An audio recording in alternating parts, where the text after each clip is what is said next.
सुबह होगा लोग आएंगे देखेंगे तो कहेंगे रावण आधी रात को आया था धनुष उठाने। हे भोले बाबा आज इज्जत बचा लो, अब आज के बाद जिंदगी में ये धनुष के पास कभी नहीं आऊंगा। और भोले बाबा को याद किया और 12 बजे से धनुष उठाना शुरू किया था और हाथ फंस गया था, तो 4 बजे शंकर भगवान कृपा की तब वो हाथ धनुष से निकला। तो रावण कहीं अब जिंदगी में ना आएगी धनुष का उठा लो, वो आधी रात को पहुंच गया था उठा। अब महाराज जानकी जी का स्वयंवर हो रहा था और दीप दीप के भूपति नाना बड़े बड़े सब राजा महाराजा आए थे धनुष उठाने के लिए। अच्छा एक राजा जब उठता था धनुष उठाने के लिए और वो गणेश जी को मनाता था, हे गणेश भगवान यदि मैं धनुष को उठा करके तोड़ दूंगा तो 11 किलो लड्डू का आपके लिए भोग लगाऊंगा। लेकिन जब एक राजा 11 किलो लड्डू मना करके उठता था गणेश जी को भोग लगाने के लिए, तो और जितने राजा रहते थे वो कहते थे यदि इसके हाथ से धनुष नहीं टूटेगा तो हम 1 कुंटल लड्डू का भोग लगाएंगे। तो गणेश जी सोचें 11 किलो के फायदा देखी कि 1 कुंटल के फायदा देखी। अब सारे राजा महाराजा अकड़ करके उठते थे धनुष उठाने के लिए तोड़ने के लिए, लेकिन जब जाए तो उनका सारा बोल धनुष में ही समाई जाए, वो धनुष को तिल भर घूम न सके छोड़ाई। सारे राजा महाराजा थक गए, धनुष को तोड़ने की कौन कहे, तिल भर घूम न सके छोड़ाई। जब कोई उठा ही नहीं पाया, हिला ही नहीं पाया, अंत में जनक को बड़ा कष्ट हुआ। जनक को लगा शायद पृथ्वी वीरों से खाली है, मैंने व्यर्थ में प्रतिज्ञा कर लिया कि जो धनुष तोड़ेगा मैं अपनी बेटी का विवाह उसके साथ करूंगा। जब पृथ्वी पर कोई वीर ही नहीं है जो धनुष को तोड़ सके तो ना धनुष टूटेगा ना मेरी बेटी का विवाह होगा। और जब अंत में सारे राजा महाराजा थक गए तो जनक जी उठ करके खड़े हुए और जनक जी ने कहा कि तजो आस निज निज गृह जाओ, तजो आस निज निज गृह जाओ, लिखा न बेबे विवाह, लिखा न बेबे विवाह, तजो आस निज निज गृह जाओ, तजो आस निज निज गृह जाओ, लिखा न बेबे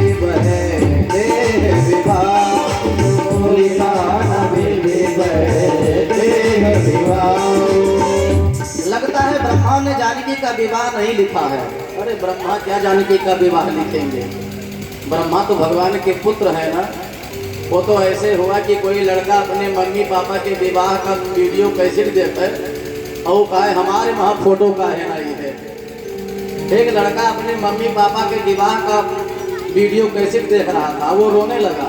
उसने कहा इसमें सब लोग हैं, मेरा फोटो क्यों नहीं है। तब मम्मी पापा ने कहा जब विवाह के पहले तू जन्म ही नहीं लिया था तो तुम्हारा फोटो इसमें कहाँ से आ जाए। तो सीताराम का विवाह ब्रह्मा कैसे लिखेंगे। जनक जी सही बोल रहे हैं, लिखा न विद वेद विवाह। जनक जी ने कहा लगता है पृथ्वी वीरों से खाली है, वीर विहीन वहीं में जाए, जाओ आप लोग लौट जाओ। और जैसे जनक ने कहा वीर विहीन वहीं में जानी, भगवान का संकेत पा करके लक्ष्मण जी उठ करके खड़े हुए। लक्ष्मण ने डाक करके कहा हे जनक, जिस सभा में साक्षात मेरे प्रभु श्री राम विराजमान हो उस सभा में तुमने कह दिया कि वीर विहीन वहीं में जाने। जनक कही जस अनुचित बानी, विद्यमान रघुकुल मन जानी। अरे ये धनुष की कौन कहे, कंदुक यो ब्रह्मांड उठाओ, पूरे ब्रह्मांड को गेंद के समान उठा सकता हूँ। अब काचे घट जे में डारो पूरी, कच्चे घड़े के समान फोड़ सकता हूँ। ये धनुष की क्या, पूरे ब्रह्मांड को उठा करके कच्चे घड़े के समान फोड़ सकता हूँ।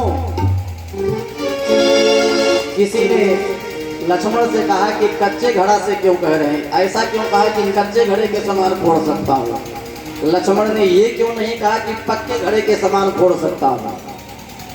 माने ये लक्ष्मण जी का संकेत है कि केवल फोड़ ही नहीं सकता हूँ भाई, पक्का घड़ा को फोड़ दिया जाए तो उससे फिर घड़ा नहीं बनाया जा सकता है, लेकिन कच्चा घड़ा अगर फोड़ दिया जाए और उस मिट्टी को फिर से भिगो करके बनाया जाए तो कच्चे घड़े को फोड़ा भी जा सकता है और फिर से उससे घड़ा बनाया भी जा सकता है। तो मानो लक्ष्मण जी का संकेत है, केवल ब्रह्मांड को फोड़ ही नहीं सकता हूँ, कच्चे घड़े के समान ब्रह्मांड को फोड़ भी सकता हूँ और फिर संकल्प से पूरे ब्रह्मांड की रचना कर भी सकता हूँ। तो भगवान श्री राम ने कहा, लक्ष्मण ये इतना डींग किसके बल पर हाँक रहे हो? काचे घट जिम्मेदारों फोड़ी कंद क्यों ब्रह्मांड उठाऊं, किसके बल पर इतना बोल रहे हो? इतना बल तुमको कहाँ से मिला, किसने दिया? तो लक्ष्मण ने धीरे से कहा कि कोई अपने बल पर थोड़े बोल रहा हो, तो प्रताप बोल रहा था, आपके बल पर बोल रहा हूँ, मेरे अंदर कोई बल नहीं है। यदि आप कृपा कर दो तो ये ब्रह्मांड को कच्चे घड़े के समान फोड़ सकता हूँ, निर्माण कर सकता हूँ, कोई अपने बल पर नहीं बोल रहा हूँ।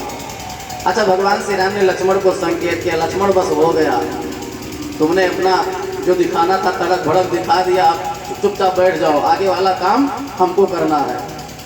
चाहते तो भगवान संकेत करते तो लक्ष्मण ही धनुष तोड़ सकते थे, पर भगवान श्री राम ने कहा लक्ष्मण अनर्थ हो जाएगा, अब जितना होना था तुम बैठ जाओ, आगे वाला कार्यक्रम हम करेंगे। बोले भक्त और भगवान की जय। और समय पाकर के विश्वामित्र जी ने राम जी को संकेत किया, विश्वामित्र ने संकेत किया, भगवान श्री राम धीरे से उठते हैं और एक मदमस्त हाथी के समान धैर्यता पूर्वक धनुष के पास पहुंचे हैं और धनुष को उठा करके भगवान ने दो खंड कर दिया। तैक्षण राम मध्य धन तोड़ा, भगवान श्री राम ने धनुष को मध्य में तोड़ दिया, दो खंड कर दिया, भगवान ने धनुष को तोड़ दिया। फिर बाद में सहेलियों के साथ जानकी जी आती हैं और भगवान श्री राम के गले में जयमाला पहना देती है। सीताराम जी का विवाह संपन्न हो जाता है। कहने का अर्थ, समय पर हमारे राम जी ने क्रोध किया, समय पर लक्ष्मण ने क्रोध किया, लेकिन समय पर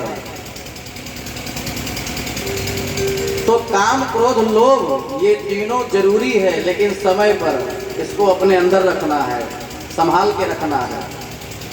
अब आप ऐसे समझो, ड्राइवर के इशारे पर गाड़ी चले, बात बढ़िया है, लेकिन गाड़ी के इशारे पर ड्राइवर चलने लगे, सो जाए गाड़ी में, बताओ फिर क्या होगा? फिर तो एक्सीडेंट करेगा, स्वयं मरेगा और जितने लोग गाड़ी में बैठे होंगे सबको मार डालेगा। ऐसे काम क्रोध लोभ इन तीनों को जब हम लोग अपने बस में रखते हैं तो यही जीवन का कल्याण कर देते हैं, और जब हम लोग इन तीनों के बस में हो जाते हैं तो यही जीवन में नगुना कटा देते हैं।